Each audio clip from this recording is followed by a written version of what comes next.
Welcome, everybody, to another exciting episode of All Things Writing. I am your host, Brian Nowak, or Brian the Writer, if you like. The weather out here in Northern Virginia has finally gotten back to what I would consider the normal ranges for this time of year. Now, that is to say that it's hotter than the hot side of the sun outside. It's really hot. But it's also the start of August, and that usually gets kind of spicy around here. So I can't say I'm too terribly shocked. So I ended the month of July and began the month of August the exact same way. I was at Scares That Care in Williamsburg, Virginia. And what an amazing time that was. I know I've talked about it multiple times. It was so nice to reconnect with everyone. See, the thing is that most people don't realize that Scares That Care is essentially a big family. We support one another. We support the very worthy cause. It's really my only real must-do con of the year since it's such a worthy cause, and I love those people. I cried, I hugged, I laughed, I had a great time. So I want to thank the original Llama Father, Joe Ripple, and the team at Scares for doing everything you do. Once again, thank you, volunteers. None of this could happen without you. And I'm super excited for 2020. They're already in planning. So if you're interested in attending Scares That Care, check out the link I'm going to leave in the show notes. They're getting the dates worked out right now. That's going to be in the same hotel, the DoubleTree in Williamsburg. Please come. It's normally the same time every year. And for those of you who can't make it, I know they were working on one in Wisconsin. I don't know the status of that. I'll try and find out and let everyone know. So my next guest on the show is a guy who I would argue has more experience in his little thumb than most of us do. He comes by it very honestly. Not only is he a fiction writer, but he's a consultant for Fortune 500 companies. He's a speaker on all kinds of things. I also want to highlight for us here on All Things Writing, he's a speaker on disruptive technologies, marketing, social media, book development, publication, and the business of creativity. This guy, I'm telling you, has it all. So let's get to it and welcome to the show, Mr. Jim Nettles. Jim, welcome to our show. Hey, Brian. Well, thanks for having me. And I want to hear this guy too. Where is he at? I haven't met this guy. I don't know who he is. Who, what? Well, Jim, here on All Things Writing, we have a tradition. And I'm going to let you, the tradition is that we let our guests guess what is the top city in the world, because we're actually worldwide at this point. What is the top city out of the last 10 episodes who are listening to the show All Things Writing? So what would be your guess? Well, my first guess is probably going to be New York. New York. Boy, that's an interesting guess. I usually have Baltimore. Baltimore seems to be a very big one for some reason. Good guess. However, it's actually, there's a bit of an upset this week. Columbus, Ohio is in our lead. I would have almost guessed Akron. Yeah. I love Ohio. I have a cousin there, but I never guess anything in Ohio for any real competition. I don't know why. I've always had pleasant experiences in Ohio. The number two places, incidentally, are Novato, California, and San Jose, California. So San Jose, I had made a charge to them, Jim, to try and get more numbers on the board, and they responded. So I'm so happy about that. I'll also add that my own Sterling, Virginia is now in fourth place. Not too shabby, Sterling, Virginia. And no, that is not me listening to my own shows over and over and over again, because that's just weird. So now, Jim, I gave that introduction, but I am going to ask you to tell the listeners about yourself, because there's so much in your background that if I tried to do it, I would totally screw it up. So I'm going to let you have the floor and tell us all about yourself. You're going to let me screw it up. All right. I can do that. Absolutely. My name is Jim Nettles. I write under a number of different names. I got my publishing career, my start when I was actually in college. Really, I could kind of go back to high school, but I really got my first paid publishing stuff when I was in college. I started out in the media side of things. I started working on college paper, did a bunch of things, did a lot of photojournalism. And they figured if I was going to be going to the concerts and going to, if there was anything that was kind of cool to go see, I would go and go cover it. I mean, that's how I went. I managed to go to dinner with Timothy Leary. I met a bunch of speakers, actors, entertainers, bands, you name it. I would go and cover it. They were like, great. If you're going, you need to write the story too. And I then kind of wound up picking up some other freelancer gigs, things like that on the nonfiction side. And there's nothing like working in media that's going to teach you to write tight, because you've got fast deadlines coming up. You've got things to move. And my mother was an English teacher, so I grew up writing. I grew up around language. Now, I'm not the grammar Nazi. My sister is, or my mother were, but I'm good to at least be snarky about it, and acknowledge that that's what editors are for. Absolutely. I constantly say that's an area where I'm weak and I'm always trying to learn, but that's why I hire a good editor. Right. And but I grew up in small business. I kind of grew up in that world coming up, and I started playing with fiction when I was in college. I managed to sell a couple of really bad short stories to some small anthologies and collections. And then kind of as things went along, especially during a good chunk of the 90s, I wrote a lot of papers, a lot of articles. I wrote for a number of different media organizations. I wrote on everything from sports to politics to science and technology to, if there was anything, I'd at least give it a shot to write about it. And I played with fiction a fair amount, mostly short stories and shorter stuff.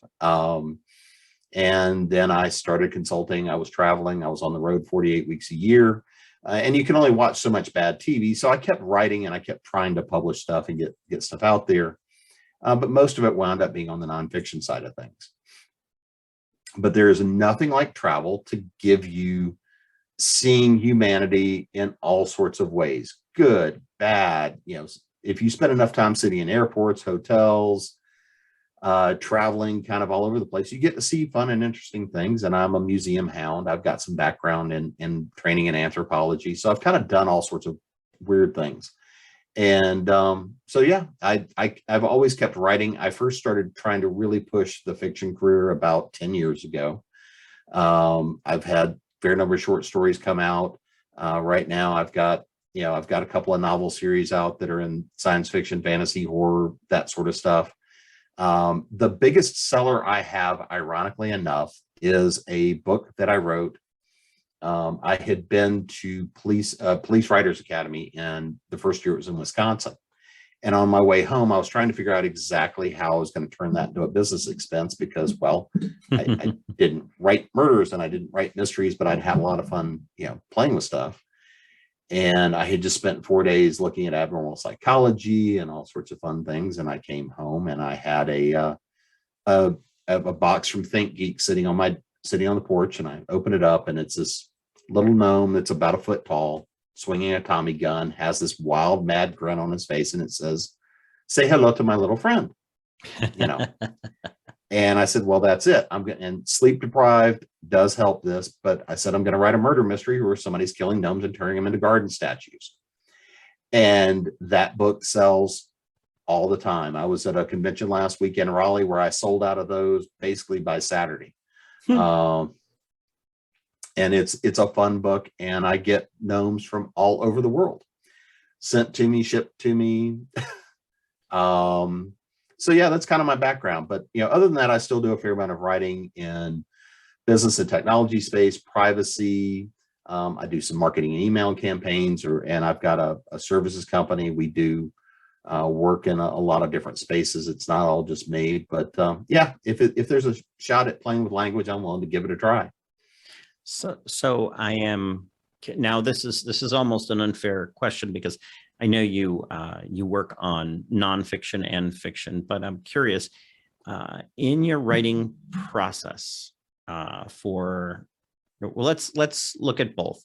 In your writing processes, what is the first thing you really do? What is the first thought? Because I know that for me, I always think of a situation that I want my my protagonist to be in at the end of the book. So what's kind of your process for that?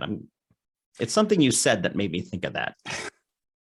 Well, let's take fiction. The first question is whether or not is it something that's under contract or not, or is it tied to a specific theme? So in other words, if I'm doing shorter stuff for anthologies or whatnot, a lot of the time it's trying to figure out what am I going to do to try to hit that storyline.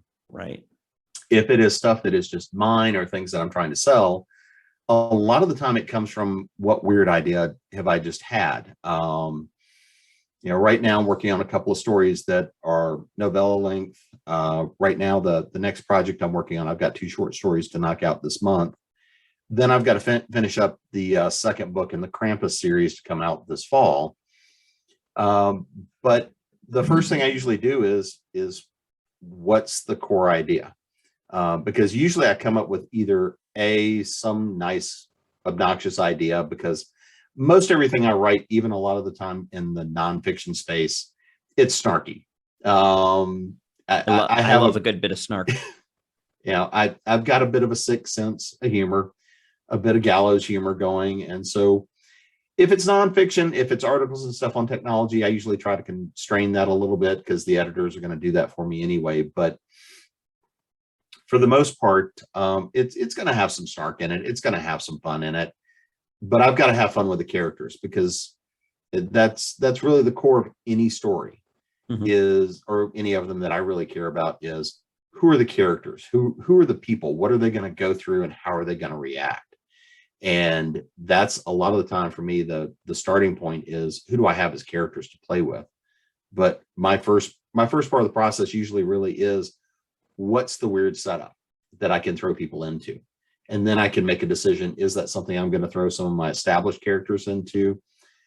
Or is this going to be something new? And, is it a one and done type of story? Is it and again, I just got my first copies of it last week. I'm in an anthology that was supposed to be a one and done story. And apparently it's going to start a new series. Kind of bad about that, but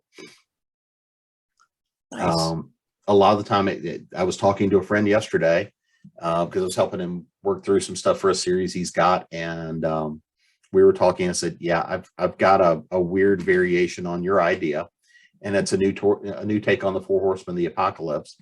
And by the time we were done kind of working it through, he was sitting there laughing. He was like, yeah, that's an entirely different take than my take. And I'm like, yeah. The 4 Gnomes of the Apocalypse. Yeah, this is more like the 4 Slackers of the Apocalypse, but I love you mentioned that different take on some of those ideas. I love the Percy Jackson series for that reason. They take what you consider to be the traditional Greek gods' ideas, and they sort of turn their personalities on their heads. To me, it's just kind of great fun, just kind of fun writing. So I've talked on this show a couple times about technology. What technology is out there that is coming along that's going to change the way we look at writing. So I'm curious if you see any disruptive technologies out there, different ways of doing business that maybe is on the horizon that's going to change the way we're doing things in the future. How do we set ourselves up for success? That's a really interesting question as stuff is going right now, because we've seen technologies. I've used things like Dragon Naturally Speaking, and voice transcription to narrate books for a long time. I've been using Dragon since about version 1.0. I've seen the growth and everything else in the voice recognition technologies. And as we look now, the ability of right now where audiobooks have had such a big explosion. Well, one of the next things that we're seeing happen in the audiobook space is AI is doing narration. Right. And that's right now, it's still pretty infantile. It's still got a lot of room to grow, but it's getting there. We've seen tools like Grammarly, Pro Writing Aid, things that can come through and help you analyze your writing style, what grade are you writing at. Things that help you fix a lot of your basic sins have also had a lot of impact. But the problem is a lot of writers then trust that too much. Sure. It's going to point out a lot of the basic sins. It's going to fix a lot of things that like a line editor normally would catch, but it's not going to tell you got a plot hole. It's not going to tell you even sometimes that things are correct or right, or sometimes give the best advice, because it's different what you're writing to in writing style, especially in dialogue and things like this. One of the things that we see coming right now, we're seeing it come out, especially in nonfiction, are AI written works, writing a lot of ad copy, and that are taking and doing a lot of development. And there's a lot of people I know that are looking and saying things like, well, it's never going to be able to creative enough to write fiction. Well, that's going to be true to a point. But if you want to talk about more generic fiction, you can put a lot into that and probably get 80 or 85% of the framework of a story, even with some dialogue that makes sense and some dialogue that's good and basic. It's going to be a while before we see that kind of a technology go to the point where it's really writing fully fledged stories. But I can tell you that we're already seeing that happen in the media. There are already fully AI driven news centers where the presenter you see on screen is fully automated, where you see the language that they use, the scripts, it's fully automated. They take whatever the news feed is, they run a couple of different stories through, and it's all fully automated. In nonfiction, I want to get, you talked about AI enabled marketing. That's kind of partly it's kind of a freaky idea, but partly to me it's a little bit reassuring because I'm terrible at writing my own copy. Well, and that's where I'm kind of headed, is that there's all of these technologies that are learning to take and adapt. One of the things that I see coming is, number one, going to be able to take and feed your manuscript into an AI that's going to boil down the points for you and be able to give you a starting point for a blurb. You're going to see these AIs that are able, if you've run a Facebook ad, you've run any of the social media advertising platforms, it's all predominantly AI driven. You give a lot of information about lookalike audiences, things along these lines, but the marketing systems are getting much more intelligent, much smarter.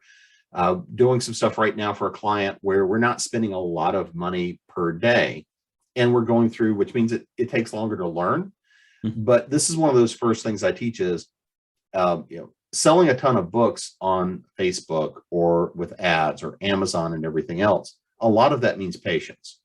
If you have a ton of money to throw at it, it can learn very quickly. And if you've got good images and good copy, you can sell a ton of books, even if it's horribly written. Now, doesn't mean you may net a whole lot of money.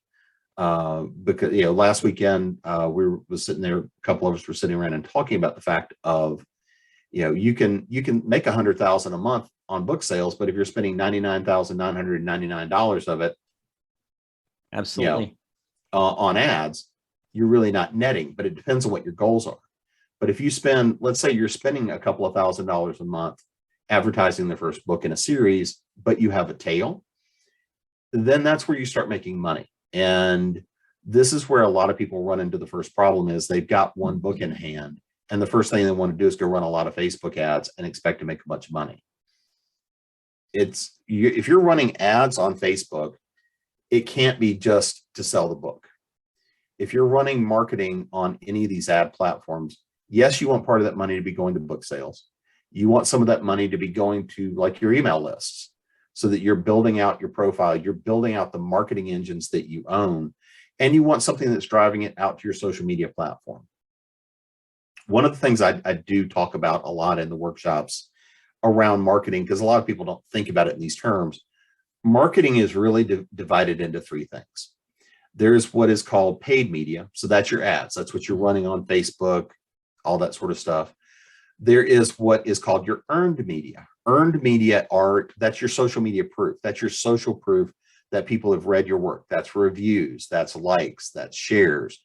That's all the sort of stuff that you get into. And earned media is some of the most valuable stuff you're going to get, because that's where viral shares come from. That's where you build your hardcore fan base from. This is where you build your reader groups. These are the people that truly like what you're doing, but it takes time.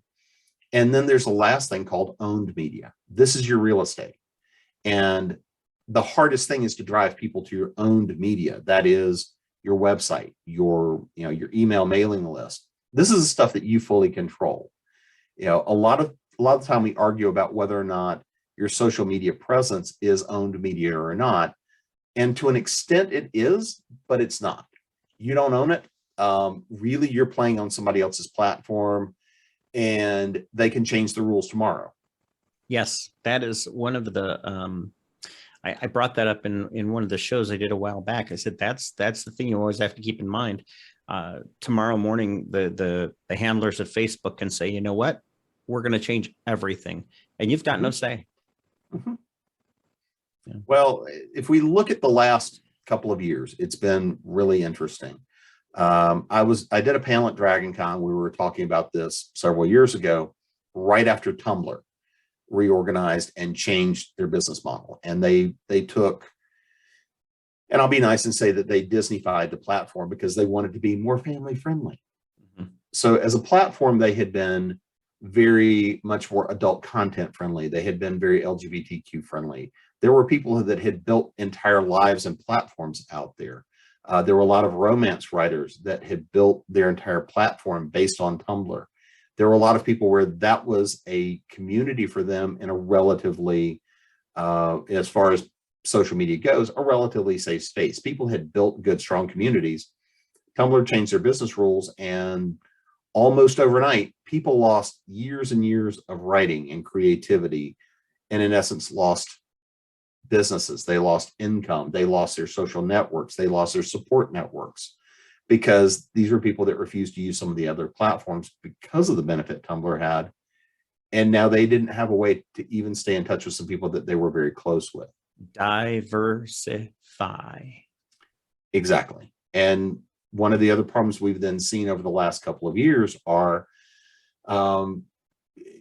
not to politicize it, but if we look at how platforms have been demonetized because of how the rules change. Yeah.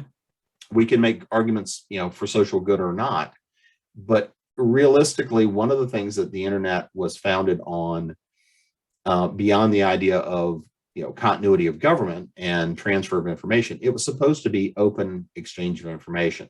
Right. People forget that social media platforms are businesses. Absolutely. They're not there for your benefit. Social media platforms are there. Whatever incidental benefit you get from using them is engineered because that way you see more ads. They collect more marketing data on you. And this is why one of the talks that I frequently give is around data privacy, how you safely use social media if you use it at all, and how that part of the engine works. Then I'll walk across the hall to go give a talk about how you use social media for marketing purposes, to grow the business, to do all the rest of this. And I will have people stop me and go, wait a minute, how can you have both of those views? I said, it's not two views. Both of my views are the exact same. The first view I have is for you as a person, and as a business, if you have one and you're doing these things, be informed and be intentional about what you do and do not do on those platforms. Absolutely. And that's the message I give from both ends. Be informed and be intentional. Do not believe that if you're putting it on social media, if it's in a digital form, it is not private. No, it's not. And it'll exist forever on some server somewhere. So be careful what you're doing. Be careful what you're doing. And one of the things that we have seen a lot over the last couple of years are things that people said, things that people posted, things that people did coming back to haunt them, things that absolutely 10 years ago, people just looked at and said, well, that's just part of the business. That's part of the entertainment business. This person is not necessarily somebody I want to be around, but they've got, they have leverage, they have weight in the market of some form. Now, a lot of those things that have been bad behaviors are coming back to haunt people. We've seen people lose entire careers. For example, pretty recently, a young lady got her dream job as an editor for Teen Vogue magazine, I think it was, one of the teen magazines. Got a dream job, but because of something she had posted, years before as a teenager, rescinded the offer, lost her dream job. And in essence, I I remember won't say that. it's not tanked her career, but it is definitively going to set it back, because this was that opportunity that was going to launch her forward to be, potentially a heavy name in the industry, but to carry forward something that she said and posted as a teenager during the periods of mental development and social development, everything else. There is not a single one of us who has not said or done something that we go, probably shouldn't have done that. Absolutely true. And the good news is, for those of us that are older, we don't have necessarily a record of that beyond the friends of ours that still have all the skeletons in our closets. We did all of our stupid things before the internet.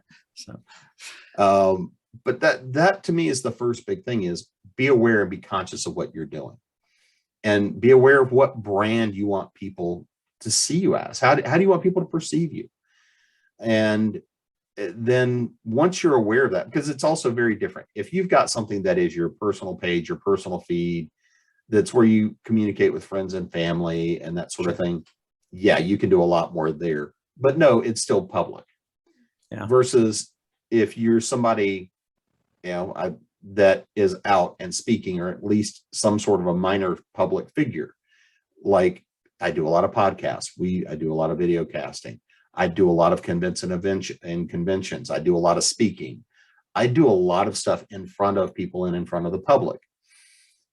I'm me. I'm a bit snarky. That might be a nice way of putting it. I'm a little sarcastic. Again, the snark word comes out. I like it. Yeah, I'm trying to be nice and polite. But at the same time, I also have to be cognizant of who I am is what I am. And the brand that I am and who you see in public pretty much is me turned to 11 with a little bit more of a filter turned on. And I've pointed out before, when I'm sitting there at a table at a convention, people come up to me and they don't want to know, in a sense, they don't want to know Brian Nowak. They want to know author Brian Nowak, because Brian Nowak has his bad days. He's grumpy without coffee. He's got aches and pains. He hates it when, his Amazon packages don't show up on time. That nobody wants to hear that. They want to hear the author persona that's there. So I think it's really important that neither one of you be so detestable that that it drives people away from you. I mean, and again, fundamentally, I try to live by the old adage of at least be a reasonably decent human being. Yeah, I think that's fair. We all have good days and bad days. We all do things and say things that we go and say, I probably shouldn't have done that. Yeah. And there's always days we roll things back. One of the things that I write about, talk about a lot is, especially when you're out in public, be a pro, be a professional. Sure. Being a professional does not mean that's how you're necessarily making all of your money. Being a pro is your attitude towards the work and the person you're presenting out there.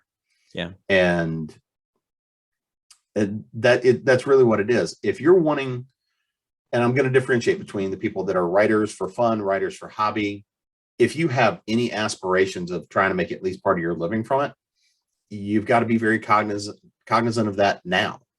Yeah. Be aware that becoming a writer and doing the things that put you in front of people, even if you're just selling a few books a year, if you're doing a couple of conventions a year, you've become at least a minor public figure.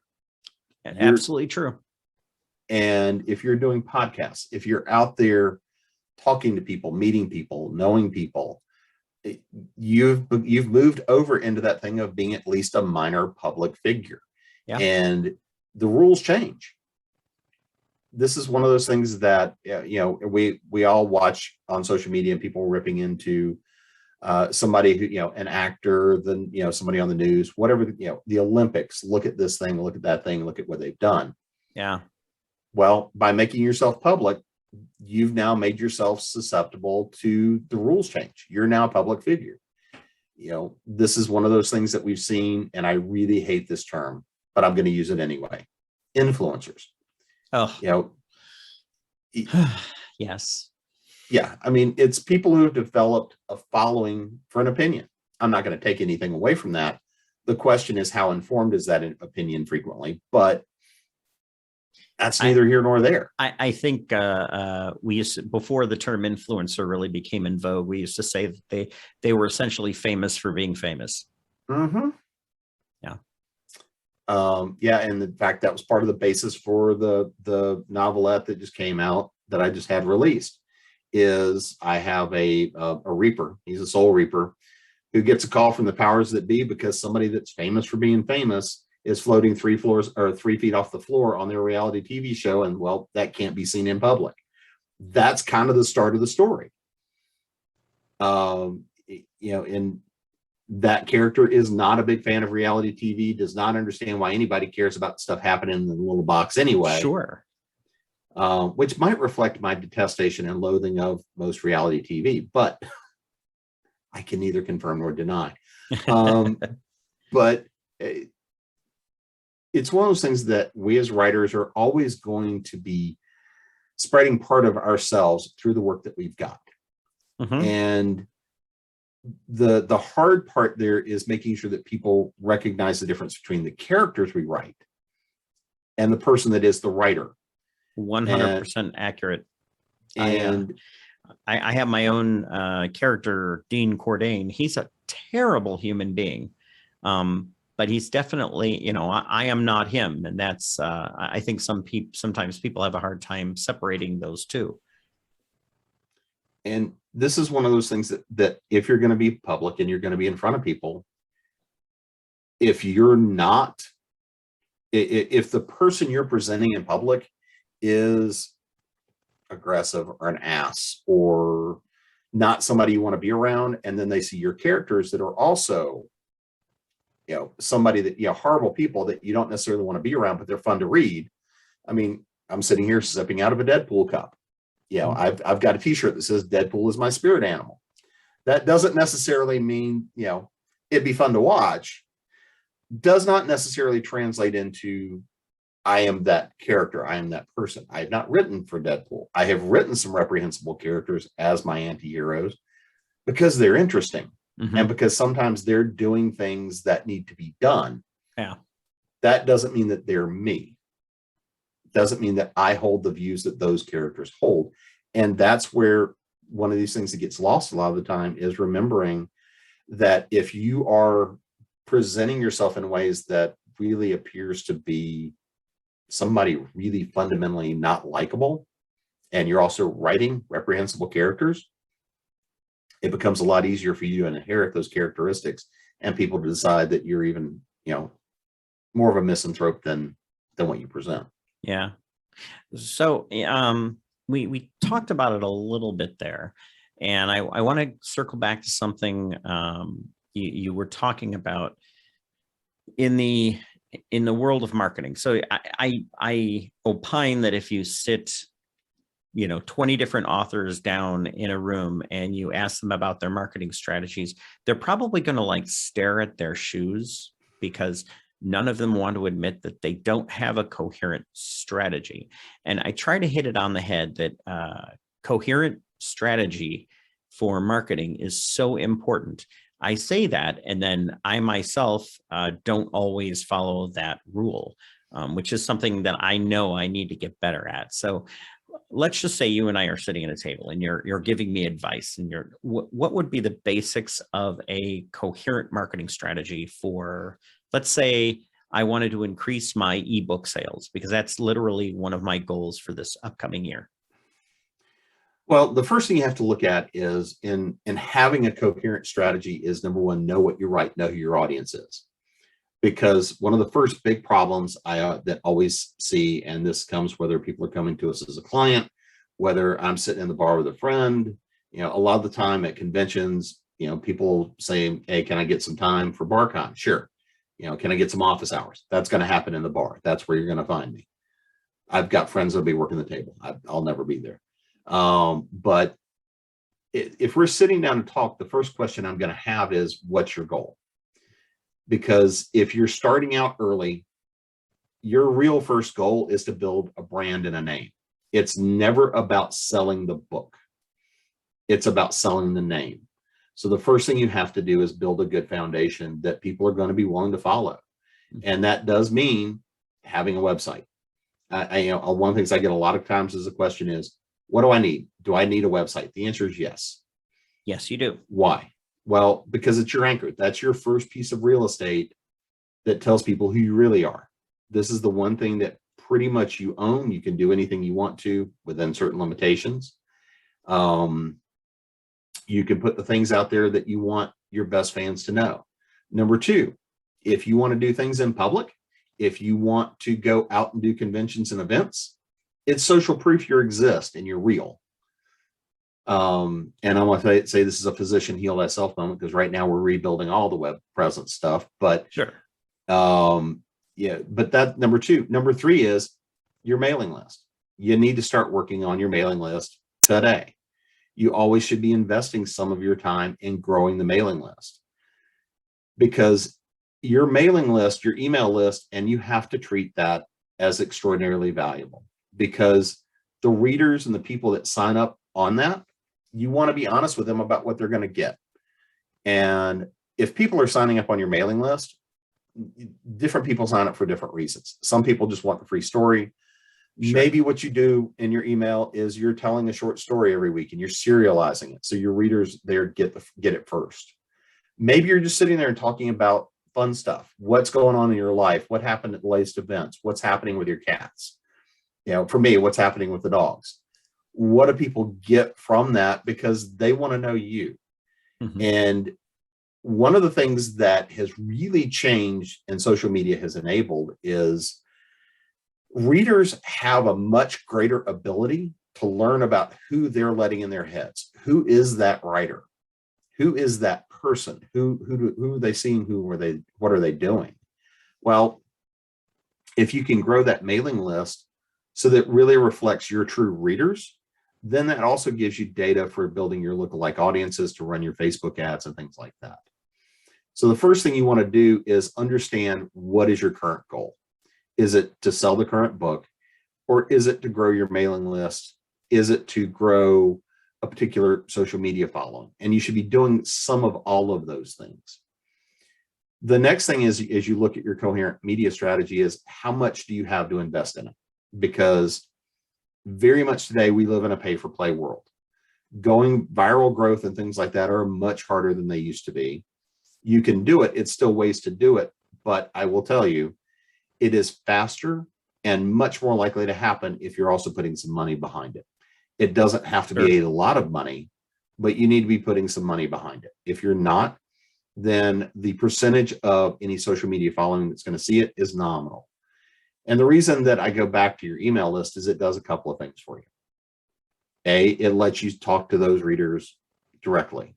Number two, it does give you that ability to build better and better lookalike audiences. But number three, it's your cheapest way of telling them what you're doing.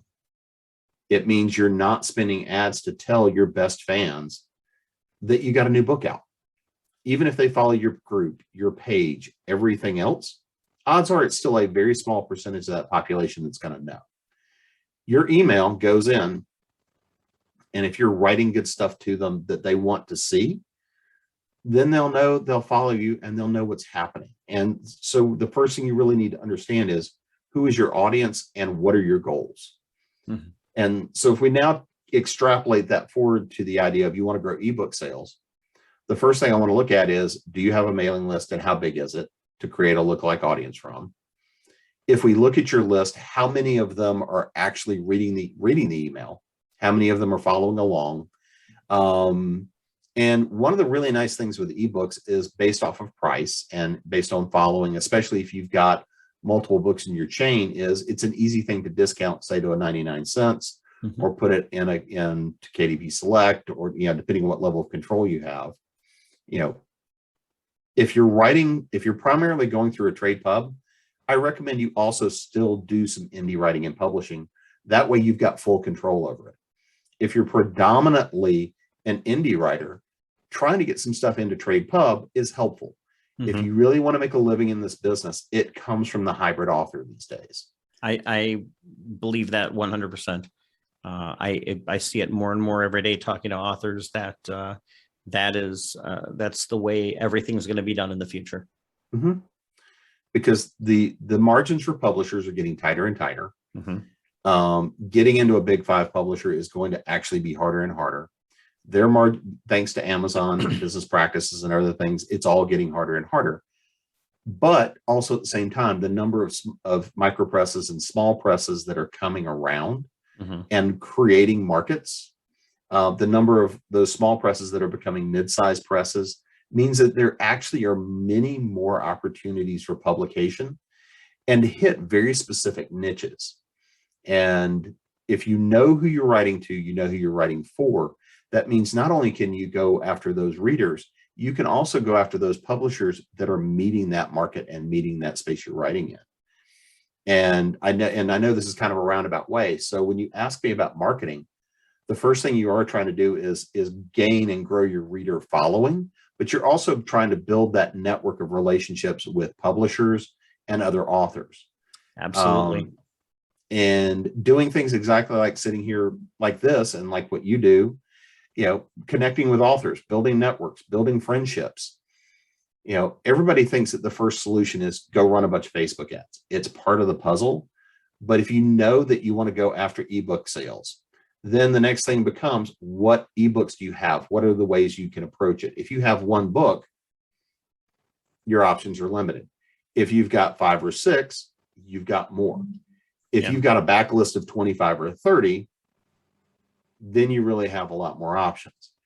And to go sell more ebooks, the first thing I would target is, what book do you think represents you best? Is it a start in series? Is it a standalone that you can put in people's hands that you can drop that down to 99 cents? That you can reach out to friends and say, hey, can you drop this in your newsletter and do newsletter swaps? Mm-hmm. What can you do about running the Facebook ads so that you get to bring in new audience, that you get to bring in some cold audience, or remind people who know who you are, what's going on? I mean, it's all about a long game. And I think this is one of the biggest things that people run into is, I have this short-term objective. Here's the big fallacy with book marketing. Everybody thinks about it. If I just push on this and I run these ads, it's going to generate a bunch of money and a bunch of revenue. And that is true. It can. Not necessarily will, but it can. But if you look at having an overall marketing strategy, that strategy needs to be focused around kind of the 3 pillars I was talking about earlier. Number 1 is, what are the ads you're running, and making sure that they're intentional, meaningful, and a good representation. Number 2 is, what are you doing to create social proof? Because what's easier to sell? Is it running an ad on Facebook that somebody's got to see 10, 20, 30 times before they'll click on the link? Or the buddy of yours that says, I just read this great book, you got to check it out? Which one of those do you want more of? Yeah, definitely. It's great to have ads, but I will take easily one word of mouth over 1,000 ads any day, because the word of mouth tends to be a far better thing. A few years ago at Scares That Care, we had a wonderful lady that we supported. Her name was Hope. Unfortunately, she passed away. She lost her battle with cancer, but she was always bringing me new people because she loved my work, and I loved her for it. And it's word of mouth. Word of mouth is worth its weight in gold. Well, and again, part of the trust that builds up there is also, as an author, is your community of other writers. Because this is one of the other big fallacies I see, are people that are afraid that, oh, another writer is going to steal my ideas. Another writer is going to do something. Oh, yeah. Yeah, I've run into that. The truth of it is this: writing is for as a solitary activity predominantly. Everybody pictures the writer sitting there in their dark cave, clacking on the keyboard, scribbling on the lines. And there's plenty of that. One candlestick burning, and maybe a tankard of ale next to me. Yes. A tankard? That's what the beer fridge is for. That's in the basement. I'd have to go get that. Well, but realistically, it's a group sport. No singular writer could put out enough books to No. satisfy a hardcore reader. It's not physically possible. I could write about, I could write, full length novels. I can do about 1.5 per year, I figure. Is about what I'm running at right now. I actually want to go back and do some more novella work, but there is no way I can write enough to keep the horror community going or the sci-fi community going. It's just not possible. And number two, you're not writing to everybody. You're writing to your audience. Right. And, I'll give you a perfect example. I do a lot of conventions with Gail Z. Martin and John Hartness of Falstaff Books and Darren Kennedy. And with, Stuart Jaffe, we've got a whole cluster of people. Patrick Dugan and I do a lot of stuff together. We've got a community of writers that we travel together. We run booths together. We work together. A bunch of us were just all together last weekend for Ollie SuperCon. And, the first thing is not here shoving a book in somebody's hands. It's, what do you like to read? Let me send you to the right person. And with that large of a group, we've got a pretty good wide enough spectrum of stuff that somebody says, I'm into dragons. Okay, the person you need to see is over here. That first thing of, I can tell you what I've got, but tell me what you want first. And if that's not me, I'm happy to pass it off, because I would much rather say, now, 9 times out of 10, they're going to go and say, oh, cool, I'll go check them out next. But what else do you have? I'm a reader. I like everything. You tell them, and they're either going to be into it or not. And you say, our ability to help cross promote each other's work, know what everybody has brought success for all of us, and it's brought fan base for all of us. It's how we've built Continuals Network, as a media network where we're doing 9-10 shows now. We're a little more than a year old, and it's an online virtual convention. We do a lot of panels, we do a lot of different stuff like that, but it all came out of coming and saying, hey, let's you've been talking about this, let's go do a thing. When all the conventions shut down, it was, we've been talking about it, we have a logo, what do we do next? And 3 weeks later, we dropped our first 2 shows. That's all because of the relationships. It's all because of the friendships we've got that enables it. And writers are notoriously introverted. It's one of those things of, if you're in a good and healthy writer community where everybody is self-supportive, that is worth, both for you as a writer and learning skills and being able to improve craft, but also from a marketing standpoint, to be able to build and boost each other is extraordinarily valuable. Because I've said a couple times, or I've said more than a few times, it doesn't matter whether you have written one short story or you've written 10, 15 novels. You have to jump into those waters. You have to get involved in the writing community, because that's the only way to grow as a writer. That's the only way that I know of to be able to expand really your knowledge base, because that's really a good, you've got to have your assets to draw off of, and that's why you get involved. Having a good, solid community. Obviously I've got some of my closest friends are all as part of this community. We spend a lot of time together. If we weren't good and close, we could not spend the time together we often do, and packing into hotel rooms and sitting in booths. And, sometimes when you were spending as much as a month together a year, packed into hotel rooms, conventions, cross running and knowing who's doing what, there's no way that would work, because we'd all kill each other. But the ability to go and build those networks and build those relationships is key. So looping back around to the question of, you want to sell more ebooks? The first question is, how well have you built your foundation? What are the tools you've got to work from? Because depending on how you want to grow it, it's either got to be organic, which means you either got to have a lot of network and resources to work from to help partner with, or you need to be spending some money on ads. Yeah. I was just thinking that connection to the wider community becomes really, really important on that third day of the con or the fourth day of the con, when you are exhausted beyond the point of exhaustion. And it's helpful to have somebody to lean on to help you get past that finish line. Because I don't know about you, but at the end of an event like that, I'm completely gutted. I've got nothing left. So. Oh, yeah, my July, having not really left the top of my mountain for a year and a half. Yeah. I had a run of Atomicon in Charleston. Then we had Con Carolinas in Charlotte. Then we had, for which I was director for a number of tracks. Then we went from that to I spent 11 days on top of Grandfather Mountain for a Scottish Games, throwing people how to throw heavy objects. I was home for 3 days to go to Jordan Con. Then I was home for a week and a half to then go to SuperCon. Now I got to have a couple of weeks, and I'm starting to work on and get information in for my programming for Dragon Con. That's going to be 5 days of running wide open. And, there's all the stuff about limiting the crowds and what the safety procedures are going to be in place, and how we're going to interact. And we're already doing a lot of planning right now about handling that event.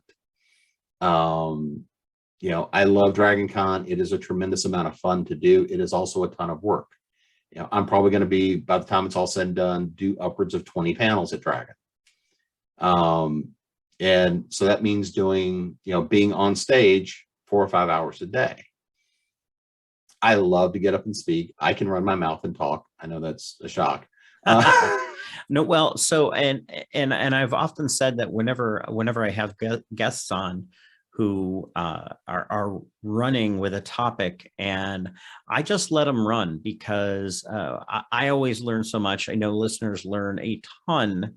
So I don't tend to jump in. I just let it go, because I let it flow. It's more organic that way. I love the term organic. But you hit on something else that I want to circle back to. It kind of indirectly you hit on it. I have often said that my goal as a writer is to be the ultimate airport author.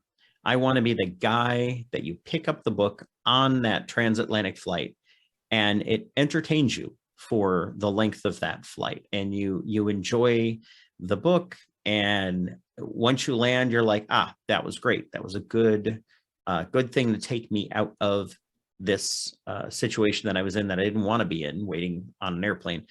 I really do think that we forget sometimes, especially new authors, that success is not measured in dollars and cents. Success really needs to be an intensely personal, soul-searching definition. So I was curious, what is your personal definition of success for you, though? There's 3 me's in that question. And so the first one I'm going to answer is in the nonfiction space. That's predominantly around generating revenues, making part of my living. It's not the main part of my living, but it's not an insubstantial part of it. It doesn't necessarily mean it's always fun. A lot of the time it's educational. It keeps me in the loop of stuff. The second part of me is the fiction me. And the part of me that writes fiction, I love to do it. It's part of what keeps my sanity. And as I'll often say, it's easier to kill people on the page than it is to get rid of the bodies. But it's fun. And it's, for me, that section has been growing well. I've got a following that's been building. I've got new series coming out. For me, success in that space is more about the relationships it lets me build. I want to see it make me more money. I would love to get to that point of being the airport author, all that kind of good stuff. But for the stuff that I write, most of it's fairly niche. Now there are some things that I'm working on that are much more mainstream sort of work that has a better shot at that. But most of the things I'm writing in fiction, I'm writing what I want to write. I'm writing, and what I'm finding is more and more publishers are liking some of the things that I'm doing. They're picking it up, they're publishing it, and in and of itself, I'm having people come and tell me they've enjoyed what I've written. And it's not about the dollars and cents. Do I want it to make money? Absolutely. I'm a business guy. Sure, of course.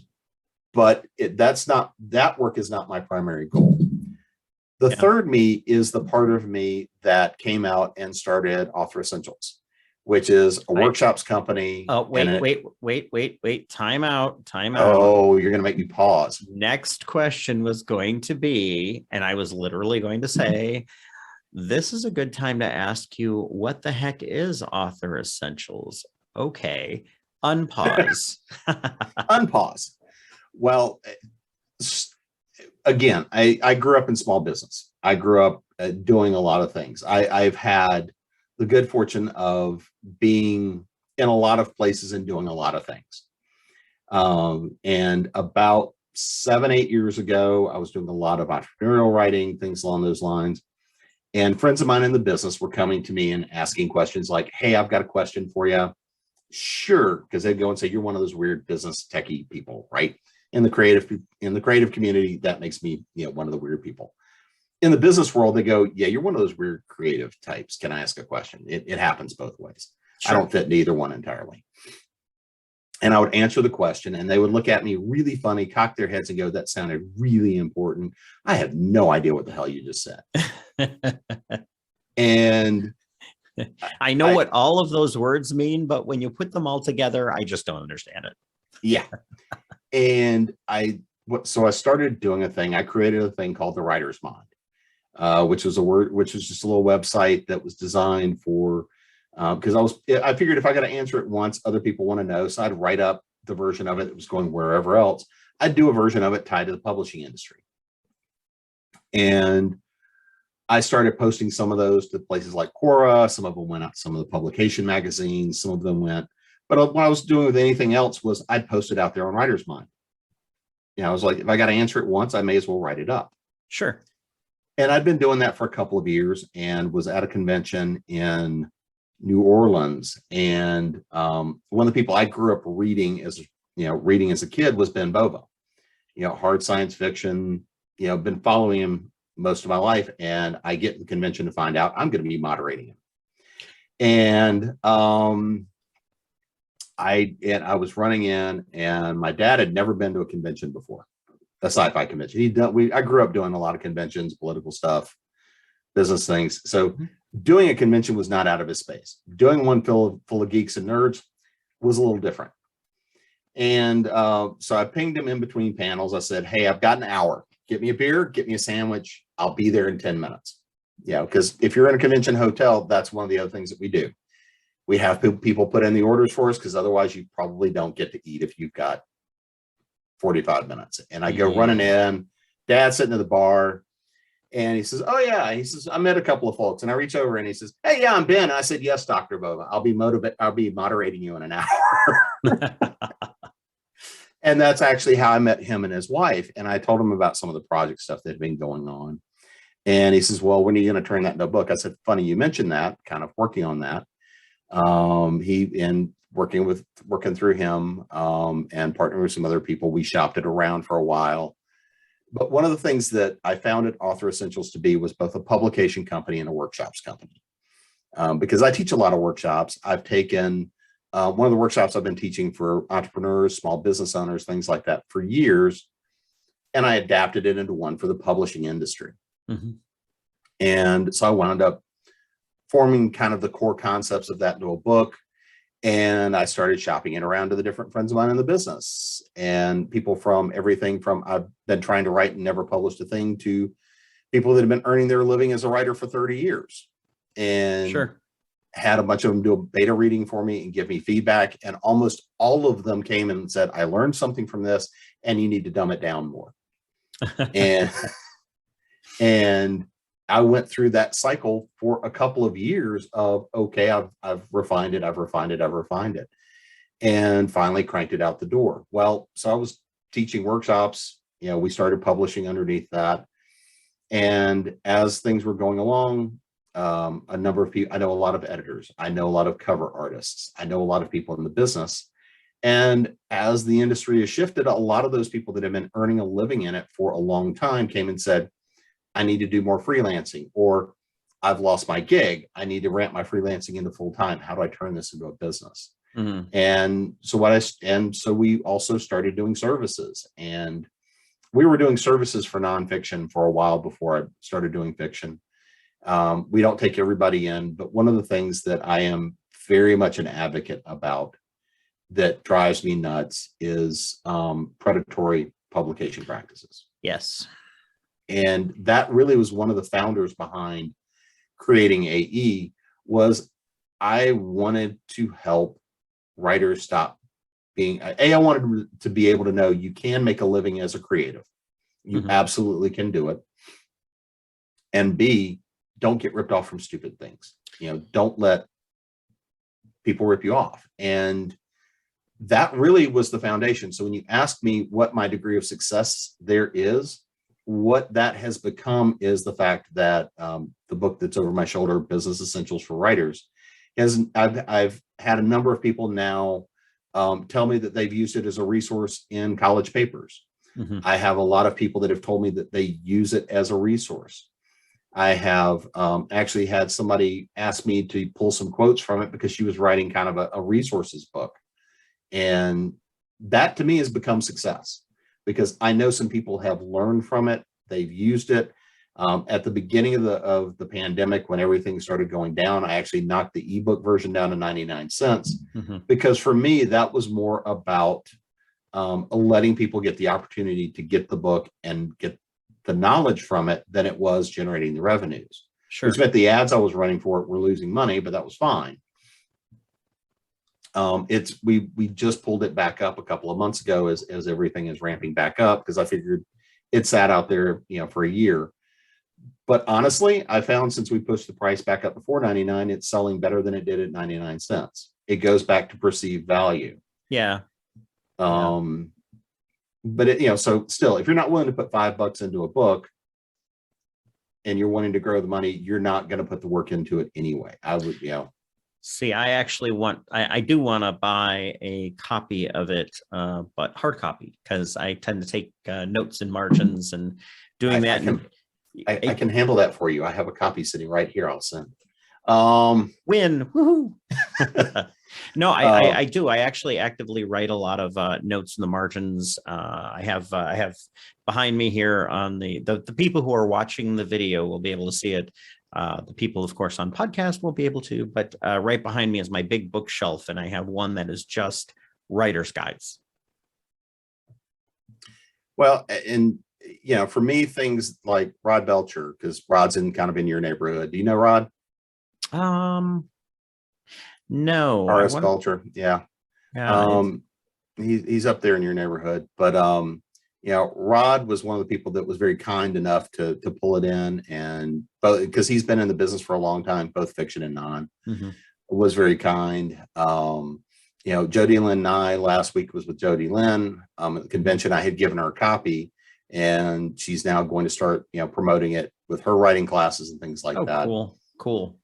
So to me, when you ask what's success, it's the fact that people that have been in the business forever are picking it up as a resource and telling me that it's beneficial.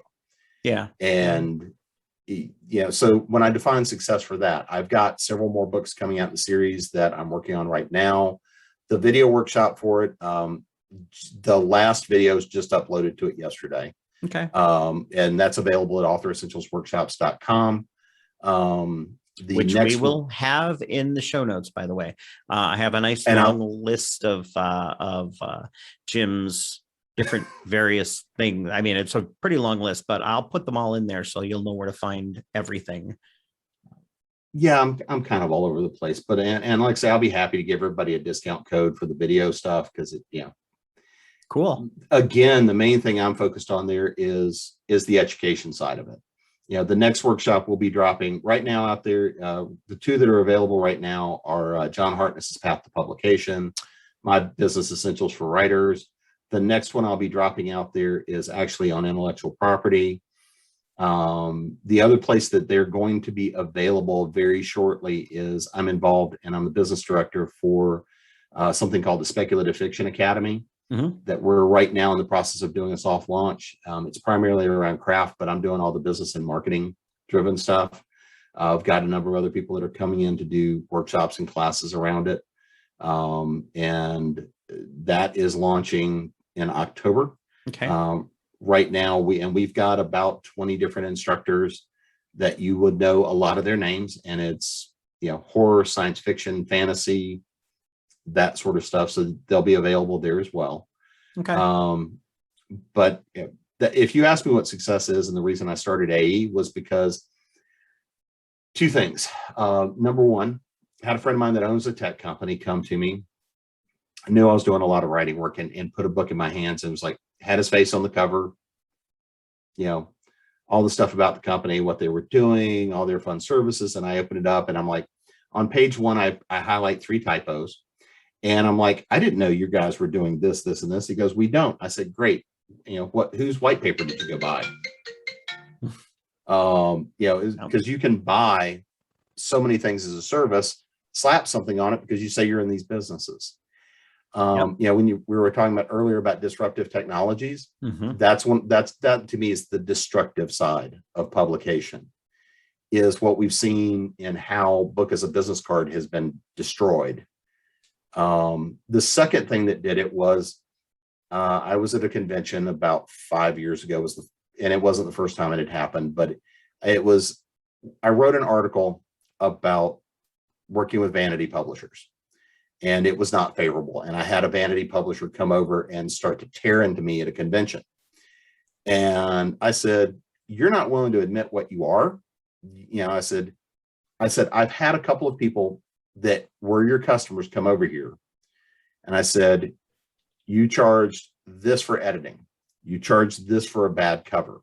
You charged this for their website. You charged this for this. You did this. You said you were going to do these marketing services that led to nothing. And oh, by the way, you had people pay for the privilege of signing over their book rights. You are a scam artist. You are not a publisher. Absolutely. Publishers do not steal people's rights. Publishers get paid when they can sell books. You as an author get paid when you sell books if you're working with a publisher. I have a services company. We'll do things that, whatever you need, but I'm very open about saying we're a services company. I can teach you a lot of different stuff, but if you're working with a vanity publisher, if somebody says, yes, I want to be your publisher and write me a check, the answer is no. Yeah. If somebody says, I want to be your agent and write me a check, the answer is no. That flow of money should go to you, not the other way around. Yogg's Law. Money flows towards the author. Yep. I preach that repeatedly.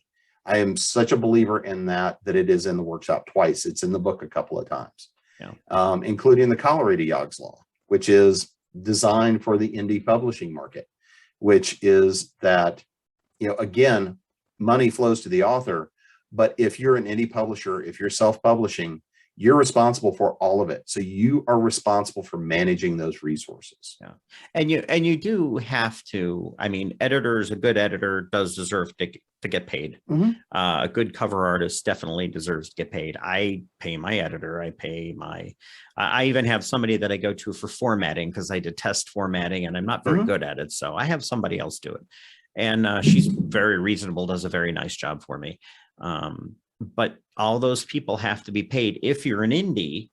But if you're working with a traditional publishing model, they do all of that for you. Right.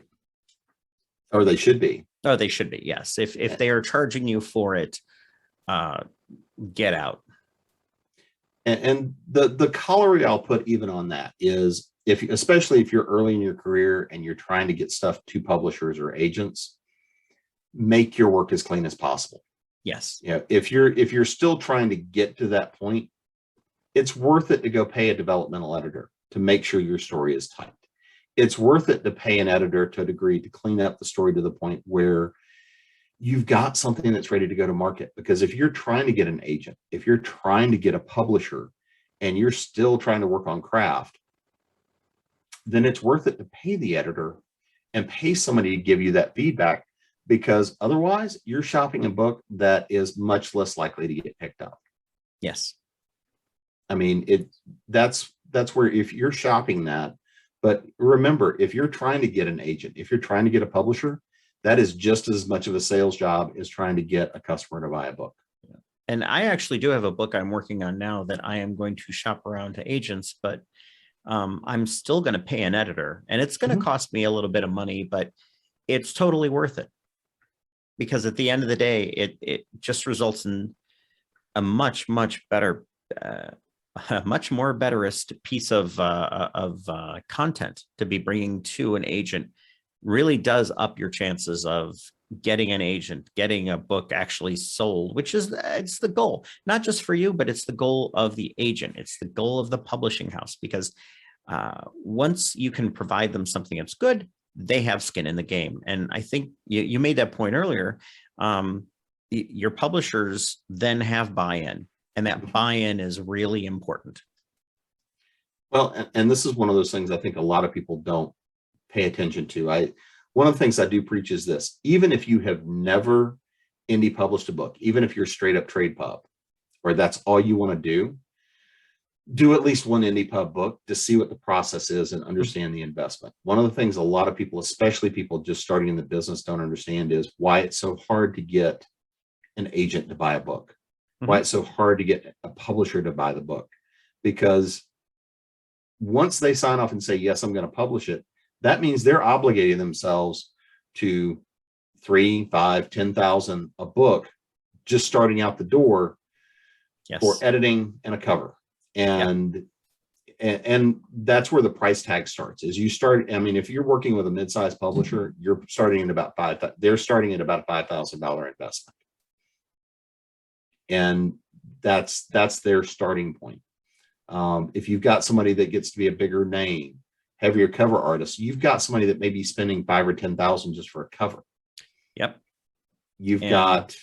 And that's why a lot of times these days you're not going to see, and I've brought this up on podcasts before, you don't see a lot of publishers showing up with wheelbarrows full of money anymore, because they have a heavy investment in it.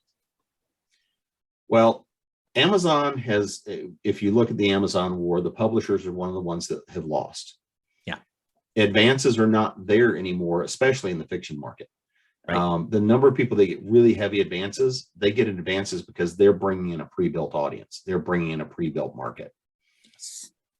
And one of the other things that I do preach, kind of going back to the marketing side of things, is as a publisher, if I'm looking at two authors who have roughly equivalent books, I'm going to probably pick up the one who has a market before I pick up the other one, even if the other one is a better book, because I know out of the gate that that's going to translate to at least some sales. Yeah. That's somebody who can sell a book. Yeah. And maybe somebody, and maybe that's telling them that you have somebody coming in who already understands the marketing process, understands how to get that word out. And that's a difficult thing. I mean, it's because, and this is one of those things that when I talk to authors, that they often don't see and know, is how much of the work is not about writing the book. Yes.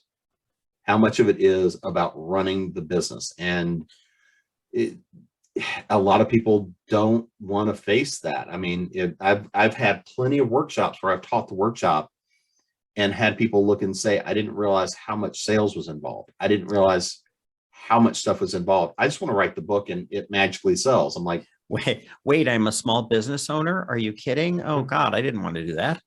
Yeah, exactly. And that's exactly where I started is, hi, welcome you small business owner. And you want to see the look of people that are excited up to sheer abject terror. I mean, and I'll be honest, I've never hidden the fact that I hate that part of the process.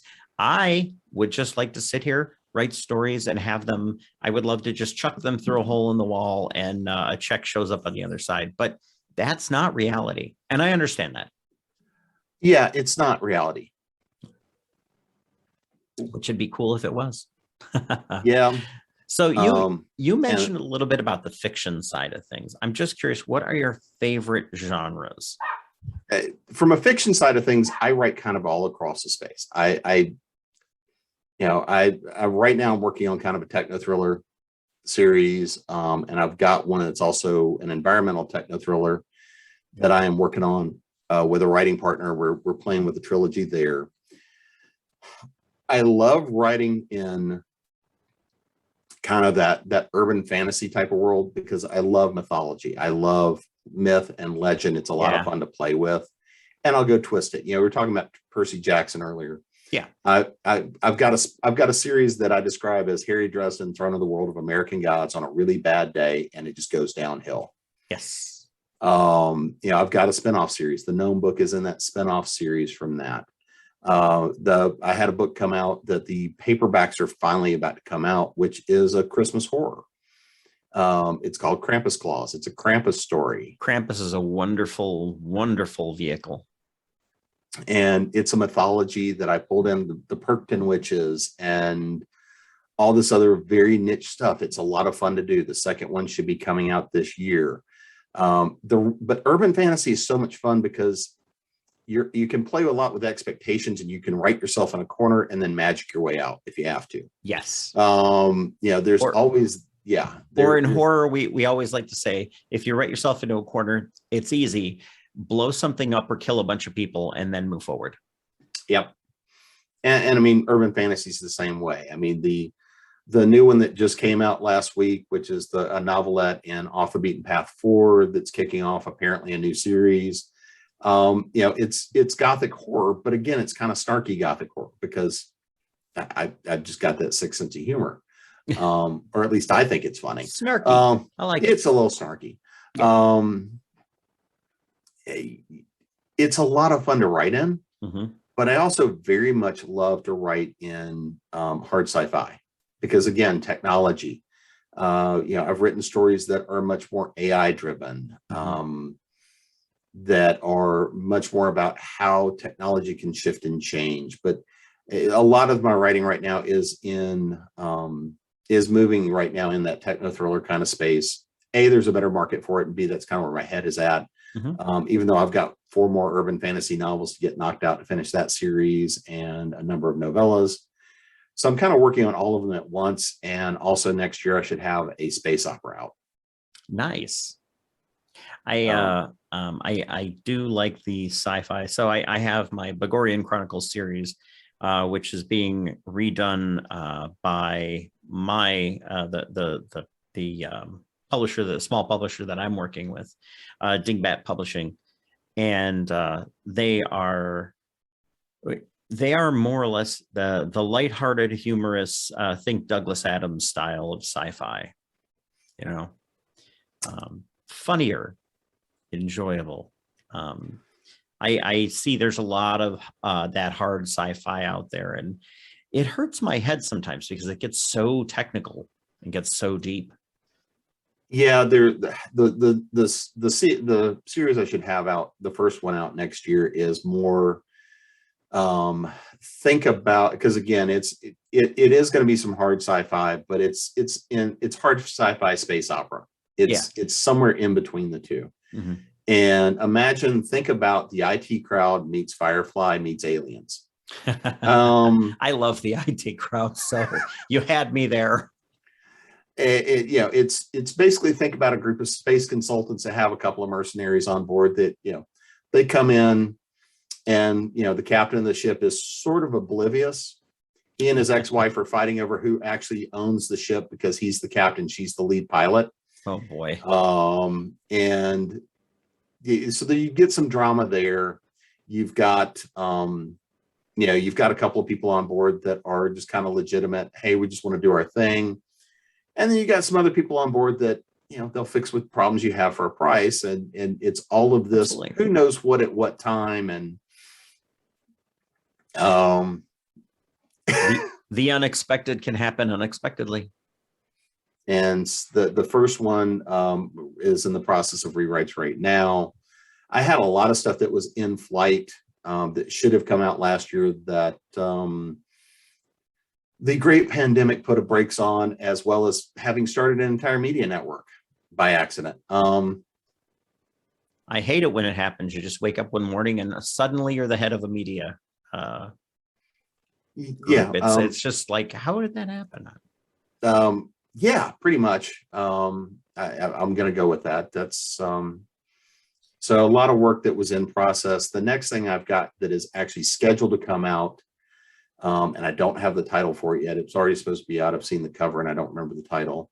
But it's an academic textbook, or not textbook, but academic press, about fairy faith and folklore in film. Oh, and cool.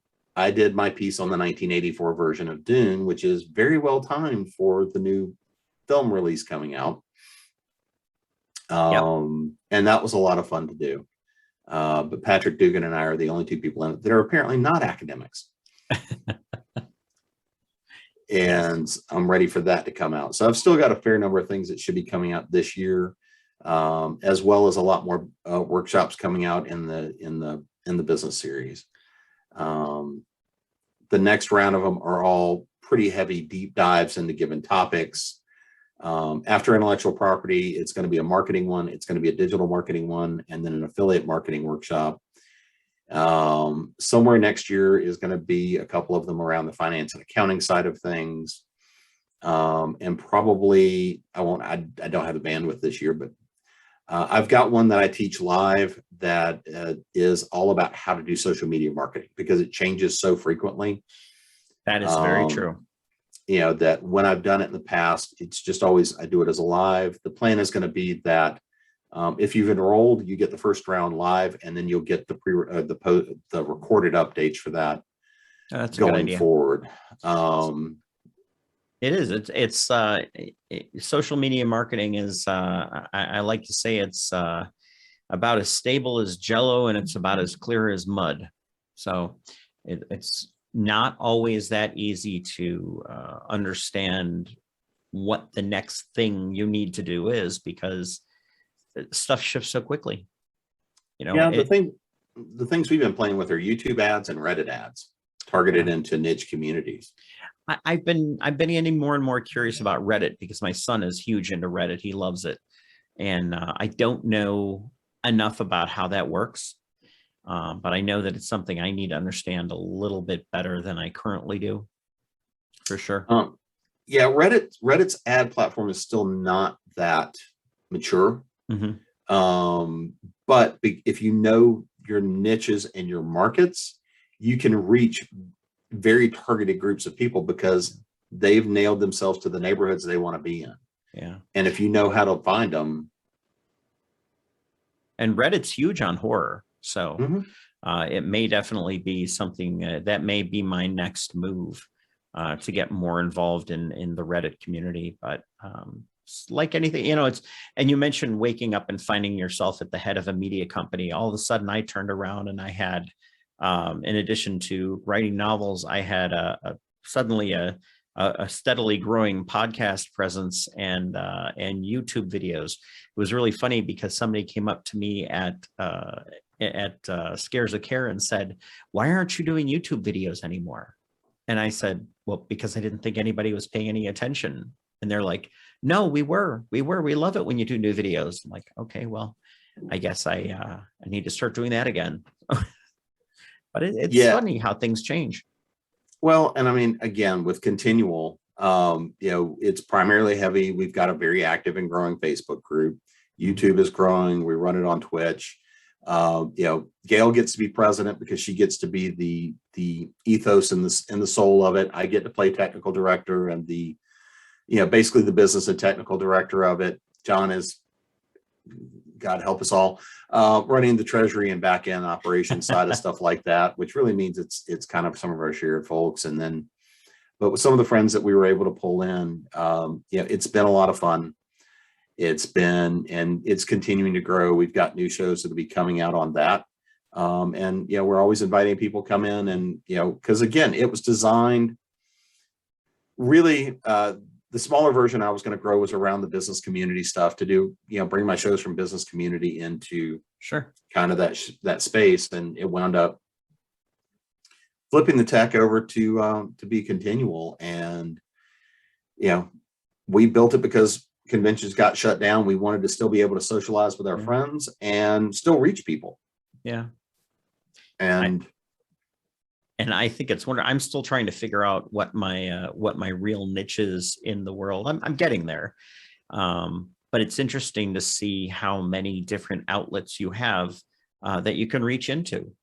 And I think the pandemic forced us to look at the world in a completely different way and figure out how to move forward as a community. Well, and for me, I've been preaching the kind of the virtualization thing for a number of years. And I'd already done a fair amount of it for a number of years, but it was kind of well timed. I was already in process with it, so we were able to flip the switch and do it very quickly and adapt. I mean, Gail was on vacation and said, "Okay, I did a thing. We have a logo. What do we do next?" I've kind of created stuff. Now, what are we going to do with the stuff? Yeah, I like it. So that's how we got to where we're at, and that's kind of how things happen. Well, I can honestly say for this episode of All Things Writing, we've covered way more ground than I figured we would. Jim, I want to thank you for coming on the show today. It's been a huge pleasure. I know I've learned tons. I have the feeling I could learn tons more from you very easily. But before we go, why don't you tell us what is the best way to find your work in the various, of course, I'm going to put them all in the show notes as well, but in your own words. Well, the two easiest places to find me are at jamespnettles.com and at, when the site goes back up, hopefully later this afternoon, continualconvention.com. But, and then authoressentialsworkshops.net, or sorry, authoressentials.net and authoressentialsworkshops.com. We do free resources for writers. Again, a lot of my drive there is educational. We've got a lot of people that contribute, and we're always looking for more people. So, and if you come to jamespnettles.com or authoressentials.net, it'll link you out to everything. We're doing a lot of website rebuilds right now across the board, especially after WordPress's latest updates broke a bunch of stuff. Yeah. Yay, technology. Yeah, that's always been a thing. It's amazing. But that is excellent. I mean, I will definitely have those links out there for people to link back to. But I want to thank, of course, all the wonderful listeners out there. And also, I want to remind all the listeners that if you like the show, then hit the like button so you can get notified when new stuff comes out. Also, consider making a donation to the show. Wonderful listeners, if you support me in my efforts, I really appreciate it. It helps that I can bring all kinds of people in. You can PayPal me, or you can hit the donate button in the show notes. Always appreciated. And it's super kind. There's all kinds of ways to support me. But I want to thank again everybody for listening. And on behalf of Jim and myself, this is All Things Writing signing off. Well, Brian, I appreciate it. It's been a lot of fun. Yeah, it's been absolutely my pleasure.